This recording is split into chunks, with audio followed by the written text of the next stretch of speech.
차도 안 팔리고 회사 가진 돈도 다 바닥이 나서 군산 공장은 폐쇄했고 나머지 공장들도 폐쇄하고 한국에서 발을 빼느냐 안 빼느냐 마지막 논의가 되고 있는 GM 공장에 믿을 수 없는 일이 일어났습니다. 한국 인천 GM 부평 공장 사장실에 외국인이 사장이죠.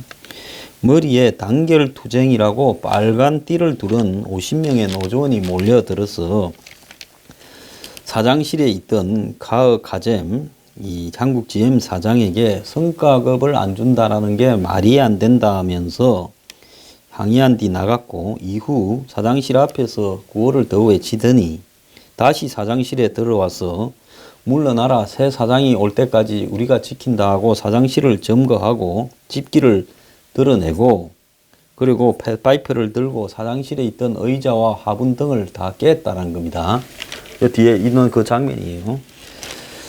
자, 그래서 사장은 몸을 피했고 노조는 앞으로 사장실을 노조 활동 기지로 쓰겠다라고 이야기를 했고, 또 노조원들은 오후에는 한국 사람인 GM 부사장한테 와서 30분간 노조원이 고통을 부담해야 된다라고 이야기한 데 대해서 사과해라고 압박을 하고, 지금 어젯밤에 내내 노조원이 사장실과 비서실을 이렇게 점령을 해 있었다는 겁니다. 이 사건의 시작은 당일날 오전 10시에 사장이 직원들에게 자금난으로 6일로 예정됐던 작년분 일부 성과급을 지급할 수 없다고 이렇게 메일을 보냈답니다. 그래서 4월 급여 월급을 만들려고 지금 여기저기 쫓아다니는데 성과급을 어떻게 지금 주겠느냐 이런 모양이에요. GM은 6일날 작년도 성과급의 절반인 1인당 450만 원을 별도로 줄라 했는데 보너스죠. 그걸 주지 못했다는 겁니다. 그래서 GM은 지금 경영 정상화를 위해서 사원 복지나 이런 거를 축소 절감하는 부분을 추진 중이었는데 노조는 그것도 반대하고, 심지어 이제 자본을 더 드리고 어떻게 하는 부분에 노조의 경영 참가 이야기도 나오고 했지요. 그래서 GM 본사는 노사 간의 비용을 절감하기 위한 임금 협상이 되어야만이 긴급 자금을 수혈하겠다고 미국 본사는 이야기하고 있어요. 한국에 지금 차가 안 팔리는 상황에서 이 GM 한국 공장들을 유지하려면 현재의 임금 구조로는 안 된다는 거죠.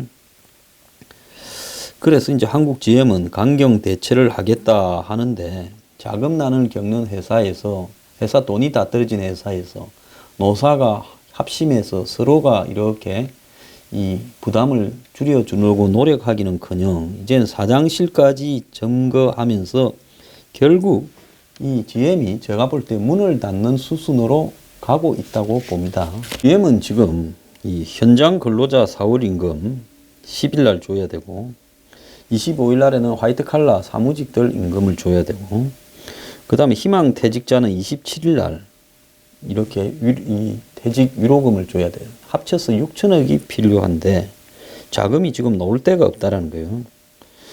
그래서 4월 20일까지 이 자금을 마련하지 못하면 부도가 날 가능성이 있다고 미국 GM 본사 해외 담당 사장은 이야기를 했어요.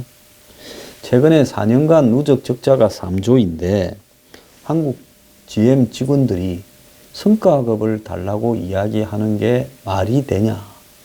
무슨 잘 나가는 한국의 자동차 공장에서야 성과급을 덤뻑덤뻑 받아갔는지 모르지만 회사가 이 꼬라지가 되면 우리가 성과급을 안 받을 거니까 월급도 좀 줄일 거니까 문은 닫지 마라고 이야기를 하면서 이 사측도 비용을 줄이기 위해서 이렇게 노력을 보여주라.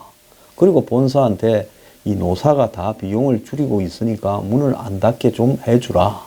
그리고 정부로부터는 이런 부분에 대해서 구조조정 자금을 좀 넣어주라. 안 그러면 최소한 15만 명에서 한 30만 명이 실업자가 되지 않냐. 하청업체까지 하면. 얼마 전에 이 한국 GM의 하청업체, 용역업체들이 와서 이 집회를 했지요. 문 닫으면 안 된다고. 그 사람들이 진짜 딱한 사람들이에요. 이 협력업체가 총 3,000개인데 이 협력업체가 지금 한국 GM이 사실상 제대로 돌아가지 않으면서 직원 가족 50만 명의 생계가 어렵다라는 겁니다. 그래서 조속히 정상화가 안 되면 이 사람들이 버티지 못하고 부도나 버릴 거고, 그런 상황이 벌어지면 이제는 정상화 하려고 해도 안 된다는 거예요. 그럼에도 불구하고 노조는 지금 중앙노동위원회에 정의조정 신청을 했고, 정의조정이 불발되면 노조가 투표를 통해서 파업을 하겠다는 겁니다. 이제 꼬라지 잘 돼가고 있어요. 하청업체는 하청업체대로 들고 일어나고, 노조는 노조대로 들고 일어나서 파업하고 사장실 절거하고, 이제 이러면 남는 거는 뭡니까? 한국 GM이 이 핑계를 대고 미국 본사에서 저거는 답이 없다, 문 닫자라는 거예요. 그래서 답이 없다라고 하려고 하고 싶은데, 차마 체면 때문에 여러 가지 관계 때문에 그렇게 못하던 거를 이제는 문을 닫아라라고 사장실을 때려 부숴왔으니까 그냥 문을 닫으면 되는 겁니다. 한국 GM은요, 신경 쓰지 말고 이 답도 없는 한국에서 공장을 유지하지 말고요, 하루속히 철수하기를 저는 부탁드립니다. 철수를 해야 정말로 이 나라, 이 노조들이 정신 차리는 거예요. 엄청나게 고통이 있는 사람들이 많을 건데요. 이런 것은 이 정권이 책임을 져야 된다고 봅니다. 왜? 지금 노조들이나 이런 것들을 제대로 정부가 원칙을 세워서 노조가 월급 깎아, 안 그러면 지원 못해. 한국 GM 안 그러면 돌아가세요. 이렇게 했더라면 이자들이 이러겠습니까? 이자들이요, 뭐 저거가 정부입니다. 지금 정권의 전부 노동 관련 정부 부서에 저거들 출신들이 들어와 있고 이러다 보니까 이제 권력층이 되어버렸어요. 한국 GM은 하루빨리 문을 닫고 한국에서 철수하기를 바랍니다. 요즘 살다 참 처음 보는 꼴 많이 보는데요. 뒤에 저 밑에 있는 김기식 씨, 과거에 무슨 참여연대에서 대기업 이렇게 조질 때가 좋았지요. 근데 이 사람 지금 좀 넋을 잃은 게 아닌가 이렇게 보는데, 참여연대 사무처장 경력입니다. 주요 경력이. 그게 뭐 가장 중요한 경력이죠. 그 쭉 운동권 있다가 참여연대 이렇게 출신으로 민주당 근처에서 이제 한 자리 꽤 찼지요. 그런데 그 외에 뭐 경력이 뭐가 있겠습니까? 그러니까 대학 나와가지고 운동권에 가서 참여연대 이런 거죠. 그런데 이런 사람이 지금 지난번에 이제 비례대표로 배지를 한번 타고는 권력의 맛을 봤어요. 권력의 맛을 보니까 짭짤했을 겁니다. 이 사람 참여연대 활동한 거 말고 다른 경력도 없는 사람이에요. 근데 이런 사람을 이제 비례대표 마치고 뭘 줬습니까? 이제 금감원장 자리를 줬어요. 그래서 제가 아니 재벌들을 갖다가 주워 패면서 약점 이렇게 잘 아는 사람을 금감원장 시켜서 이거 어떻게 하겠다라는 거냐 이랬는데, 한마디로 고양이한테 생선을 맡겼습니다. 어디에 생선이 있는지 제일 잘 아는 고양이한테 생선을 맡긴 거예요. 왜 이 사람이 고양이냐? 참여연대에 있을 때부터 돈 있는 사람이 어디가 제일 약한가를 잘 아는 사람이었는데, 그러다가 국회의원이 되니까 비례대표로 선거도 안 하고 간이 커져가지고 국회의원일 때 아나무인이라는 거 아닙니까? 자, 이 사람이요, 여비스를 데리고 여비스하고 둘이 있으면 국회의원일 때 동반 해외 출장을 해서 정치권에서는 이런 사람 처음 봤다 해서 오늘 한국당에는 이 사퇴해라고 이야기까지 했습니다. 피감기관 돈으로, 국감 대상인 기관의 돈으로, 감독기관의 돈으로, 감독 대상 기관의 돈으로 출장을 가고, 동료원이 아무도 없는데 여비서를 데리고 달랑 둘이서 이렇게 출장을 유럽으로 갔다. 이거는 말이 안 되는 이야기라는 거죠. 자, 이 사람은 국회 정무위원회에 있었고, 자, 정무위원회에서 있으면서 2015년 5월 9박 10일 일정으로 한참 계절도 좋은 5월에 미국, 벨기에, 이탈리아, 스위스 참 좋은 데만 다녔네요.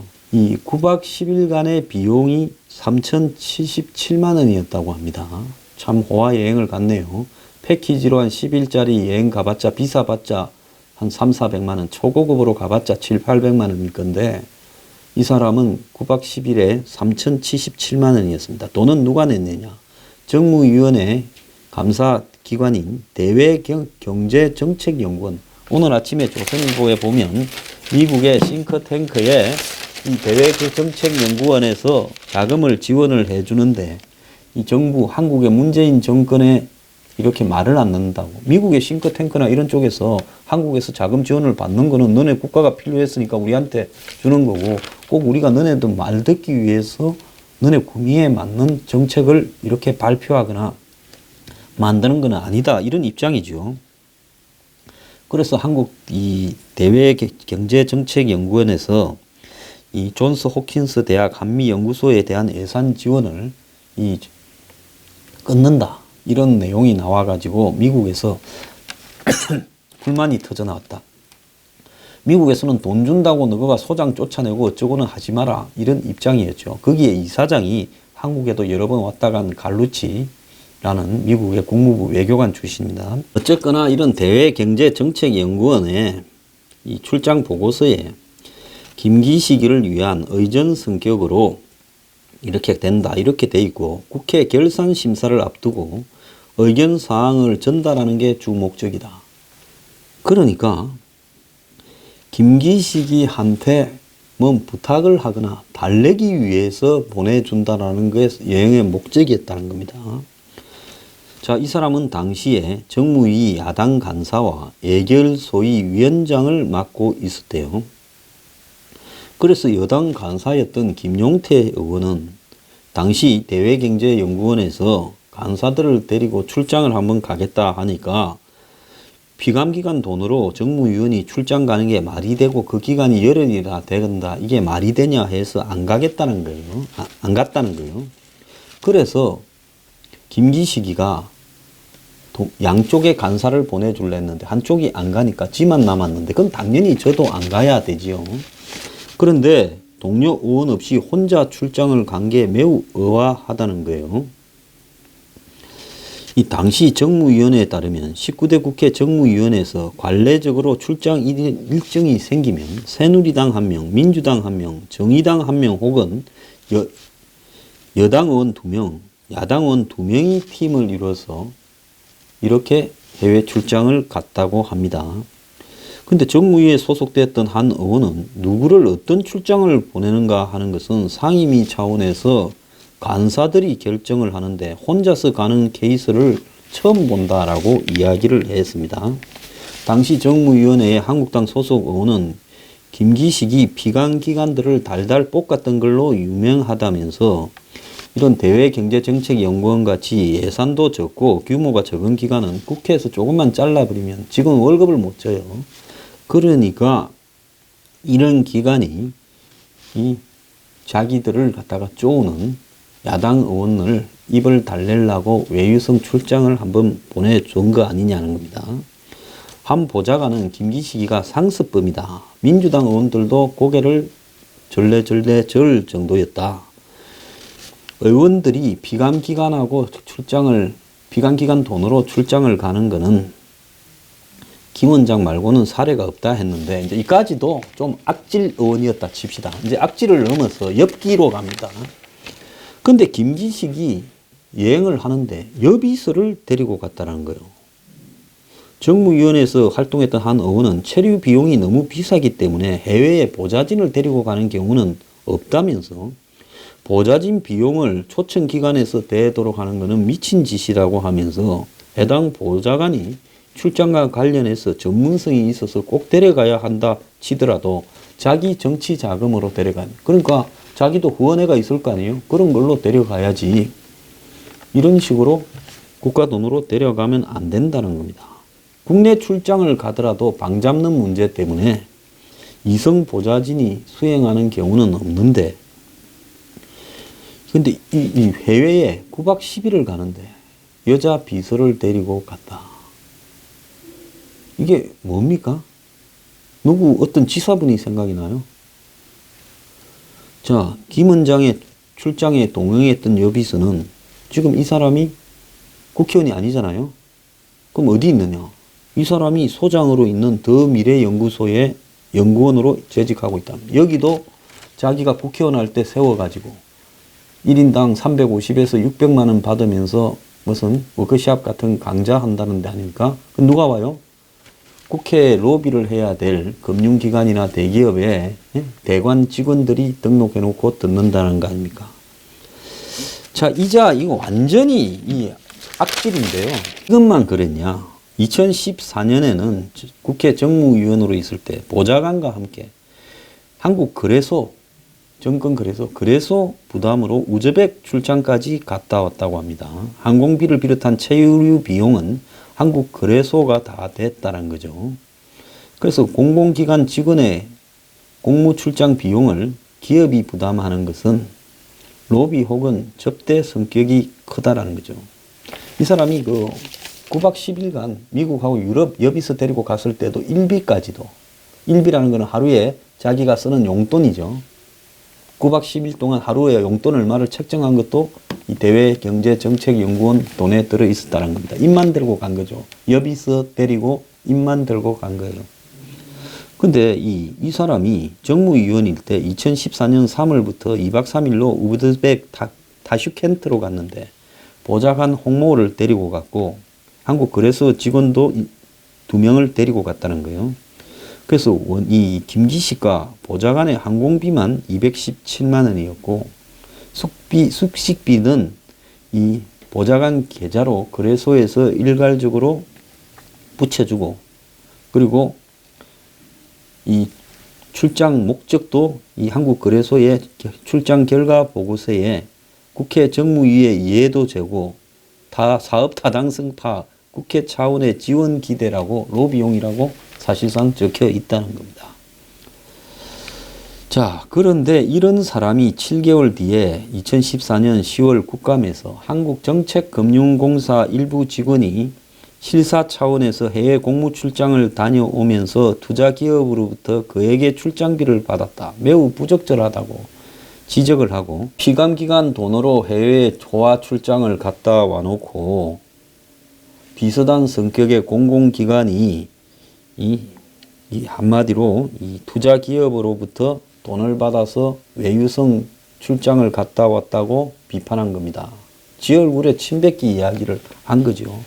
참 관상을 보아하니 뻔뻔하기는 엄청 뻔뻔한 것 같아요. 금융감독원은 그야말로 한국에서 가장 투명하고 깨끗하게 이 금융계에서 벌어지는 비리를 이렇게 잡아내야 될 기관입니다. 그걸 단속해야 될 기관이에요.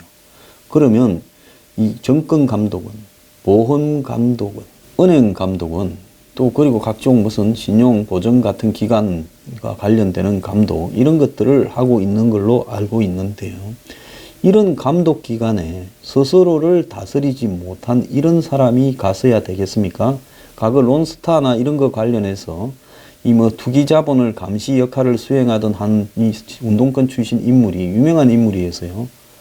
그런 업체들의 비리를 공격을 하면서 돈을 갖다가 아주 큰 돈을 뜯어냈다가 깜빵에 간 일이 있었지요. 자, 이 사람 참여연대에서 뭘 배웠는지요? 어디에 참여하는 걸 배웠습니까? 약점 잡고 뜯는 참여를 배웠습니까? 어찌하여 행각이 이렇게 개판인 인간을 찾다 이런 인간을 들이다 놓고 고양이 보고 생선을 지키라고 감독을 시킵니까? 자, 이제 패거리를 이렇게 짓다 보니 저거 패거리가 도둑놈인지 사기꾼인지도 안 보이는 겁니까?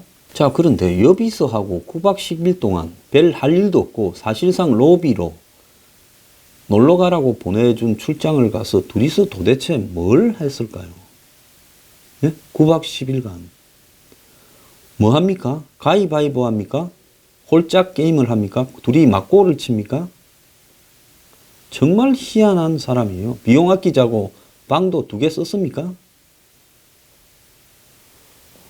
정말 희한한, 저 살다가 이런 인간은 처음 봅니다. 아니, 문 대통령 선심 쓰듯이 어제 무슨 이희호 여사 경호가 끝나서 법 개정 부분을 이렇게 했는데 그 법 개정에도 뭐 해당이 잘 안 되는 부분이 있으니까 경호처가 더 이상 경호를 못한다 발표하려니 대통령이 나서서 경호해주라 했다. 자, 그래가 국가 예산을 그냥, 자기 그냥 주머니 돈처럼 막 선심을 쓰면서 하는데요. 그런데 적어도 감독하는 기관에는 감독자의 자질이 있는 사람이 있어야지 도둑고양이 같은 사람을 감독기관의 장으로 보내면 감독을 하겠습니까? 뜯어먹겠습니까? 정말 정신 좀 차리지 말기 바랍니다. 그래야 망하지.